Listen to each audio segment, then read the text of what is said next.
Olá pessoal, então vamos dar continuidade nessa segunda parte com relação à avaliação de modelos preditivos quantitativos.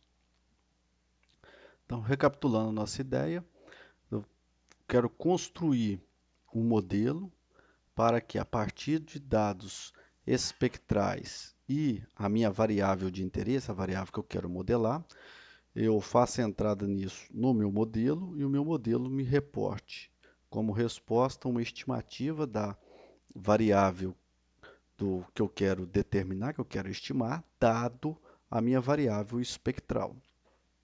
Com relação a esses modelos, nós podemos ter os mais comuns em calibração multivariada, é a regressão linear múltipla, a regressão por componentes principais, a PCR, e o PLS, que é a regressão por mínimos quadrados parciais. Estes são os modelos de regressão multivariada mais utilizados em química. Os parâmetros mais comuns. Então, vou citar aqui os três mais comuns que nós vimos na outra aula. O primeiro é o viés, que é uma média dos erros do modelo. O segundo é o R2, coeficiente de determinação. Vale lembrar que o coeficiente de determinação ele me indica o quanto de informação da variável que eu quero prever é determinada através do meu modelo. No entanto, ele não é sensível à presença de viés no modelo. Então, é interessante, sempre que apresentar o coeficiente de determinação, calcule o viés, né, o valor de base, calcule o viés e faça um teste T no viés para verificar se esse viés é significativo ou não. Se o viés é significativo, então isso indica que o meu modelo está cometido de erros de tendência. Aqui no canal eu tenho um vídeo colocado que eu comento só sobre esse tipo de erro. E o parâmetro mais comum, que é o RMSE, que é a raiz quadrada do erro quadrático médio. Então vamos lá, sobre a regressão linear múltipla. Então imagina que eu quero determinar a concentração de um analito e para determinar essa concentração eu fiz a leitura em dois comprimentos de ondas diferentes. Então peguei a primeira amostra com concentração 0,30, pode ser qualquer unidade, mas só vou referir aqui ao valor. No valor de absorbância ali no primeiro comprimento de onda deu o valor de 0,135 e o valor de absorbância ali no segundo comprimento de onda é um valor de 0,907. Para a segunda amostra, eu tenho um valor de concentração de 0,50 e o valor de absorbância ali no primeiro comprimento de onda 0,202 e no segundo 0,791. Para o modelo de regressão linear múltipla, eu vou querer uma equação desse formato aqui. Eu quero estimar a concentração dados os valores de comprimento de onda de absorbância referente a esses dois números de onda. Observe que este modelo que está representado aqui, esta equação, é diferente do que nós normalmente observamos em calibração univariada. Neste caso aqui, é um modelo de regressão inversa. Então, tomem cuidado com relação a isso.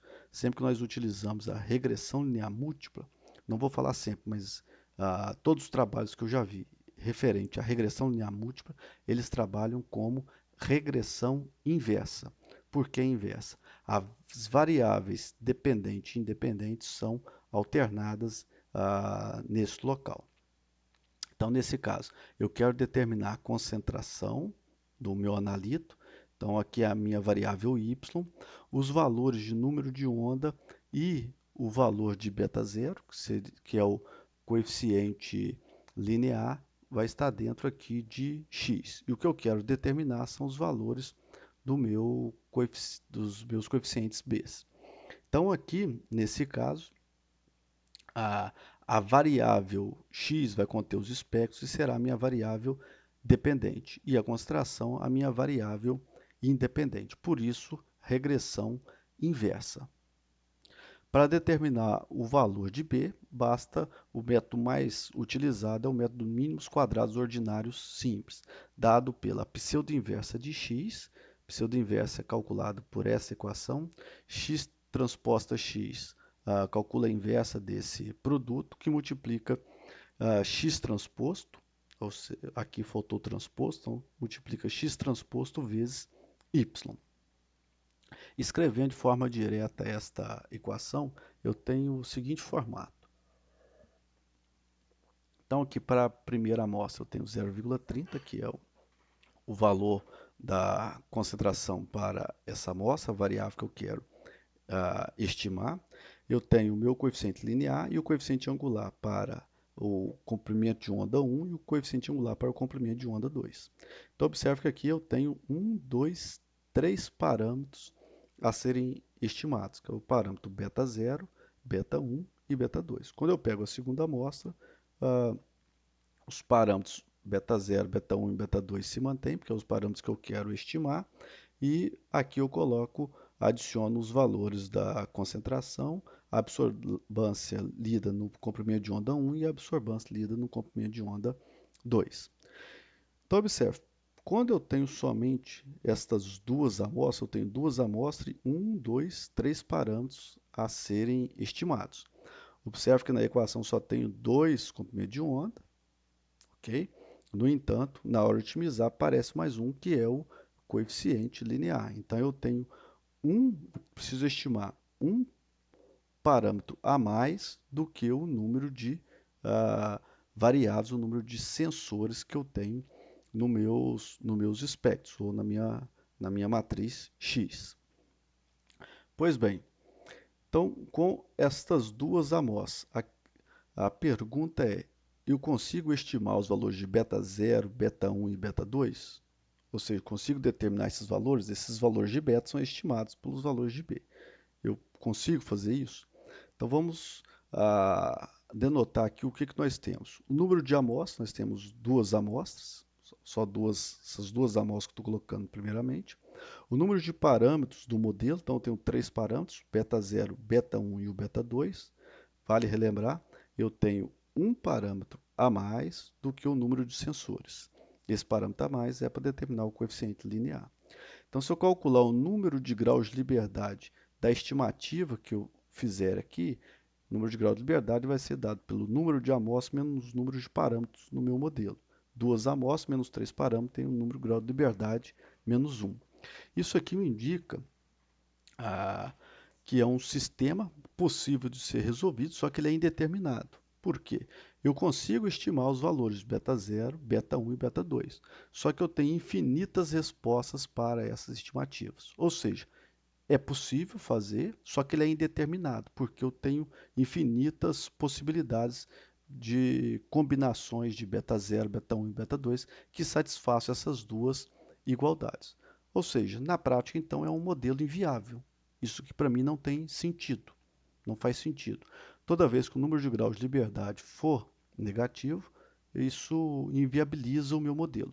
Se eu utilizar um software como o MATLAB, o Octave ou qualquer outro software para estimar beta 0, beta 1 e beta 2 desse formato aqui, ele vai me gerar uma resposta, só que toma cuidado que ele provavelmente vai gerar, os bons softwares vão gerar uma mensagem. O MATLAB gera uma mensagem que por algum momento ele passou por ah, alguns, né, um sistema onde eu tenho eu esqueci o nome da matriz aqui agora, mas isso está relacionado a esse número negativo de graus de liberdade que eu tenho no meu sistema. Pois bem, e se eu adicionar mais uma amostra? Então, adicionei mais uma amostra. Agora eu tenho três amostras, três parâmetros. Então, nesse caso, três amostras, três parâmetros, eu vou ter um sistema possível de ser resolvido, né? Só que determinado. Então, tem um sistema possível determinado. O que isso indica? Eu vou obter valores de beta 0, beta 1 e beta 2 que resolvam exatamente este sistema. Só que resolve, eu determino os valores exatos para esses três parâmetros que resolvem o meu sistema. Nesse caso, não tenho margem para erros. Então, esse sistema possível determinado ocorre quando o número de graus de liberdade do modelo é igual a zero. E se eu tiver mais uma Adicionei mais uma amostra, então eu tenho 4 amostras. Então agora eu tenho 4 amostras, 3 parâmetros, o número de grau de liberdade igual a 1. Então agora eu tenho um sistema possível indeterminado. Um sistema possível, ou um sistema impossível, desculpa, de ser resolvido. Então um sistema impossível porque eu não consigo obter exatamente os valores de beta 0, beta 1 e beta 2 que satisfaçam esse sistema. No entanto, são nesses sistemas impossíveis que eu posso determinar os valores mais próximos, né? Ou seja, os valores mais próximos de beta 0, beta 1 e beta 2, que minimizem os erros do meu modelo. Ou seja, vou obter respostas mais próximas possível destes valores da minha variável preditora. E o modelo encontrado é esse modelo aqui. Este modelo encontrado, ele possui grau de liberdade igual a uma unidade, ou seja, possui apenas um grau de liberdade, ou seja, os meus dados podem variar em apenas uma única fonte de variação. Eu careço de somente uma única variável ou reduzir uma única amostra para chegar a um sistema possível determinado. O modelo, as estimativas que eu tenho, elas são tão boas quanto o número de graus de liberdade que eu tenho no meu modelo. Quanto maior o número de graus de liberdade, melhor a estimativa do meu modelo. No caso, eu falo melhor a qualidade dessa estimativa. Tudo bem? Então, eu tenho esse meu modelo de regressão inversa que eu estou utilizando. Y previsto é igual a beta 0, mais beta 1 x1, mais beta 2 x2. E aqui eu tenho uma relação dos valores de referência, os valores previstos, e aqui as medidas de resíduo, medida de erro. Observe que a escala aqui está em 10 elevado a menos 3. Calcular o valor de viés, o viés para esse modelo de regressão linear múltipla deu um valor na ordem de 10 elevado a menos 15, então muito próximo de zero. O R2 muito elevado. Esses modelos cujo grau de liberdade é muito baixo, 1 ou 2 graus de liberdade, normalmente gera elevados valores de R2 e valor de viés muito baixo. Valor do PRES bem baixo também, na ordem de 10 elevado a menos 5. E o meu RMSE muito baixo, 0,0033. Isso porque eu tenho o número de graus de liberdade muito baixo. Lembrando que o RMSE eu calculei pelo número de graus de liberdade aqui, então eu tenho um valor bem baixinho de erro médio. E isso pode estar relacionado ao número de graus de liberdade, que nesse caso é somente 1. Bem, se eu comparar com o modelo PCR, só retornando aqui, devido a esse baixo número de graus de liberdade, isso pode gerar um modelo superajustado. Nesses modelos de regressão linear múltipla, é interessante que o número de amostras, deixa eu retornar aqui na matriz, é interessante que o número de amostras que eu tenho seja muito maior do que o número de parâmetros do meu modelo. Então, você imagina, se eu trabalhar com dados espectrais, que normalmente eu tenho uma quantidade de variáveis muito grande, para eu utilizar um modelo de regressão linear múltipla, eu preciso de uma quantidade enorme de amostras. Ou, em vez de utilizar todo o espectro, utilizar alguns valores de comprimento de onda específico ou os valores de número de onda específico. Então, para a regressão linear múltipla, eu tenho um problema onde o número de amostras, ou seja, o número de linhas da minha matriz X, ela precisa ser maior do que o número de colunas. E não somente maior. Quanto maior for, maior o número de graus de liberdade. E como que eu posso contornar esse problema? Posso contornar utilizando a regressão por componentes principais, onde o primeiro passo, onde eu tenho uma matriz X com N amostras por M variáveis, essas M variáveis referem-se aos M sensores. No exemplo anterior, nesse exemplo eu tenho 2 sensores, o lambda 1 e o lambda 2, tudo bem? Então eu só tenho 2 sensores, mas em exemplos onde eu utilizo espectros, cada número de onda, que eu vou estar avaliando, eu considero ele como sendo um sensor. Então, eu tenho essa quantidade de variáveis. Vou decompor isso na matriz de score, o número de amostras se mantém, só que agora eu vou obter H componentes principais, onde H deve ser bem menor do que M, isso para dados espectrais. Vezes a matriz de loads, dado por M, o número de variáveis H, que é esse número de componentes que eu tenho, mais a matriz residual. Então, agora na PCR, o que eu vou fazer é calcular um modelo desse formato, né? O y previsto é igual aos score, modo das amostras, vezes o coeficiente b, e eu vou determinar esse coeficiente também pela pseudo-inversa da matriz de score, vezes o valor de y. Aqui, novamente, faltou, né, colocar a transposta, aqui tanto a transposta de t, como aqui também a transposta, ok? Só que aqui o grau de liberdade desse modelo, aqui se mantém. Então, o número de graus de liberdade é o número de amostras menos o número de sensores menos 1. Esse menos 1 aqui se dá pelo o coeficiente linear que nós adicionamos no modelo de regressão linear múltipla.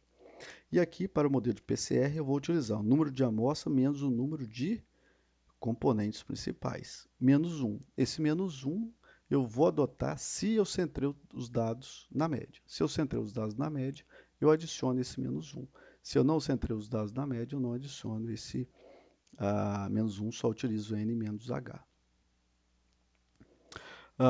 E se eu utilizar o modelo PLS? No modelo PLS, eu vou maximizar a covariância entre a estrutura x e y. Então, eu vou ter ao final um modelo, um valor de B estimado por essa equação. E aqui, novamente, eu vou utilizar o meu valor de nível vai ser igual ao número de amostras menos o número de variáveis latentes menos 1. Esse menos 1, novamente, se eu centrei os dados na média ou não. Então, observe que para os três modelos, regressão linear múltipla, PCR e PLS, são muito parecidos essa questão do número de graus de liberdade. E onde eles vão entrar esse número de graus de liberdade? Então, quando eu tenho o meu conjunto de dados inicial, o que eu faço na primeira etapa, na hora de construir o modelo, é separar em duas partes. Aqui eu chamei a primeira parte de dados de treinamento e a segunda parte de dados de teste. Os dados de treinamento são utilizados para construir e otimizar o modelo. No caso, a ordem correta é otimizar primeiro e depois construir o modelo. Enquanto os dados de teste são utilizados para testar a capacidade preditiva do modelo. Em calibração multivariada, normalmente utilizamos a matriz X de calibração, Y de calibração, X de previsão e o Y também de previsão. Nos artigos, esse é o formato mais comum, encontrar esse conjunto de teste como validação, previsão ou até mesmo como teste. E aqui, em calibração, os artigos normalmente reportam como X de calibração e Y de calibração. E aqui a otimização é feita por validação cruzada. Depois eu construo o modelo e aplico nesse conjunto de teste, mas o interessante é que é um teste externo.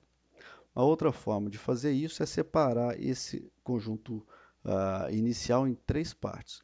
Um conjunto de treinamento, um de validação interna e esse aqui de validação externa. Bem, nesse caso, nos artigos, normalmente em trabalho de calibração multivariada, esse conjunto de calibração é chamado de X de calibração e Y de calibração. Esse aqui como validação interna e esse outro aqui como conjunto de previsão ou validação externa. Ou, em alguns casos também, conjunto de teste. Então, pode ter esses nomes. Só toma cuidado. Em alguns casos, quando é feita a validação cruzada no conjunto de treinamento, esse conjunto de teste é chamado de validação, mas é um conjunto de validação externa, de forma que as amostras desse conjunto não são utilizadas em etapa nenhuma da otimização nem da construção do modelo.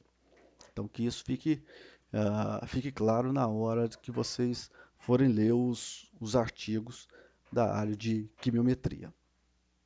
Então, nessa primeira etapa, quando eu tenho um conjunto de validação externa, ele é utilizado na hora de otimizar. Isso facilita os cálculos e é interessante utilizar quando o número de amostras disponíveis é um número relativamente alto. Então, eu posso separar esses dois conjuntos aqui de treinamento e validação interna para agilizar o meu processo de cálculo. No entanto, como o mais comum é fazer a validação cruzada, eu vou reportar aqui também o número de graus de liberdade para a validação cruzada. Então, o valor de RMSE, o geral, a equação é essa, o somatório dos valores de referência menos o previsto ao quadrado dividido pelo número de graus de liberdade, e eu vou tirar a raiz desse termo. Então, aqui nós temos para a regressão linear múltipla, para o modelo PCR e para o modelo PLS. O RMSEC, ou seja, esse valor de RMSE aplicado às amostras do conjunto de calibração, o número de graus de liberdade será dado por essa equação. O número de amostras menos o número de variáveis do modelo menos 1.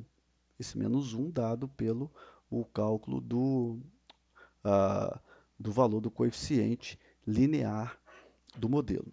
Para o modelo PCR, vai ser igual ao número de amostras de calibração menos o número de componentes principais, denominado aqui por H, menos 1, esse menos 1 se os dados forem centrados na média. E para o PLS é bem similar. Então, o número de grau de liberdade é o número de amostras de calibração menos o número de variáveis latentes, menos 1 se os dados forem centrados na média. Bem, o RMSEC-V, se eu fizer uma validação cruzada, que é o mais comum, então para regressão linear múltipla, isso não é utilizado, eu não preciso fazer essa calibração cruzada nem uma validação externa, mas para o PCR, o número de graus de liberdade é o número de amostras de calibração. Isso porque eu construo o modelo e depois aplico naquelas amostras. E o mais comum é que todas as amostras do conjunto de calibração elas passem para a etapa de validação interna. No canal tem um vídeo também só falando sobre esse processo de validação cruzada. E o mesmo válido para o PLS. Quando eu utilizo um RMSEC-V, ou seja, quando eu calculo o RMSE para o conjunto de validação interna, esse V validação interna, o número de grau de liberdade vai ser igual ao número de amostras de validação interna, já que eu estou aplicando somente naqueles dados de validação interna. E a métrica, né, o parâmetro mais comum, para avaliar a exatidão média de um modelo de calibração multivariada é o RMSEP, né, o RMSEP. Esse RMSEP, para o modelo da regressão linear múltipla ou para o modelo PCR ou PLS, ele vai ser esse número de amostras de teste. Volto a reforçar, a depender do artigo que você for ler, esse é chamado de conjunto de teste, ou conjunto de validação externa, ou conjunto de previsão. O parâmetro, a forma de representar esse parâmetro é RMSEP, referente ao conjunto de previsão. Então, só que normalmente nos artigos é pouco comum chamar conjunto de previsão, mas é mais comum chamar conjunto de validação. Mas o número de grau de liberdade é o número de amostras desse conjunto de previsão, ou validação externa, ou conjunto de teste. Então é só substituir o NI aqui e calcular o valor desse RMSE. Bem, pessoal, essa aula foi curta, somente isso. Bons estudos e até a próxima.